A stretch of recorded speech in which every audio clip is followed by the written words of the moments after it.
Marseille 6ème reçoit Rennes 10ème, 3 points derrière. Depuis plusieurs semaines, l'OM alterne les victoires au Vélodrome et les défaites à l'extérieur. Si les hommes de Rudy Garcia veulent garder en ligne de mire l'Europe, il serait souhaitable de signer une 3e victoire consécutive à domicile pour rattraper les 3 revers consécutifs loin de leur base. Rennes de son côté n'avance pas, 9 matchs sans victoire et une série de 5 nuls consécutifs, dont le dernier en date face à Nice, 2 buts partout après avoir mené 2-0. L'une des interrogations de cette rencontre est de savoir comment les Marseillais vont se comporter en l'absence de leur meilleur buteur Bafétimbi Gomis, blessé. C'est Clinton N'Jie qui est titularisé en pointe de l'attaque marseillaise et c'est lui qui se procure la première grosse occasion dès l'entame de match avec cette longue ouverture de Patrice Evra, le Camerounais champion d'Afrique en titre.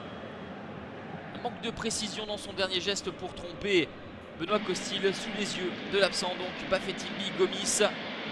Les Marseillais sont séduisants dans ce début de rencontre, tentent beaucoup de choses. Dimitri Payet trouve le haut de la transversale de Benoît Costil qui semblait battu. Les Marseillais insistent, combinent. Le centre de Lopez pour Clinton N'Jie dans la surface de réparation. Payet temporise, se met sur son pied droit et d'une frappe puissante trouve les 2 points d'un Costil vigilant. L'inquiétude pour Christian Gourcuff, ces hommes sont en grande difficulté et vont se procurer une occasion avec cette faute de concentration de la défense marseillaise. Et Yoann Pelé qui est obligé de sortir le grand jeu. 0-0 à la mi-temps, l'OM a dominé sans parvenir à concrétiser par un but. Christian Gourcuff a été contraint de remplacer Chantôme et Amalfitano après moins de 20 minutes de jeu. Tous deux sortis sur blessure, mais pour l'instant, les Bretons tiennent.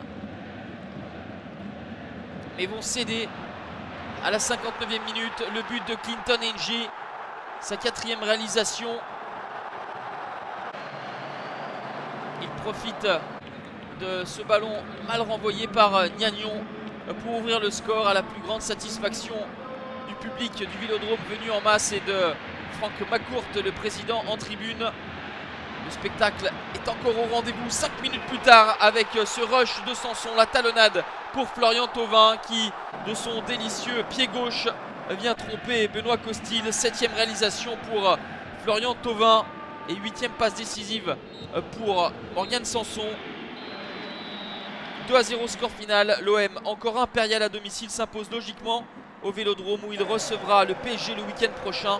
Rennes enchaîne une 10e rencontre sans succès et occupe la 10e place.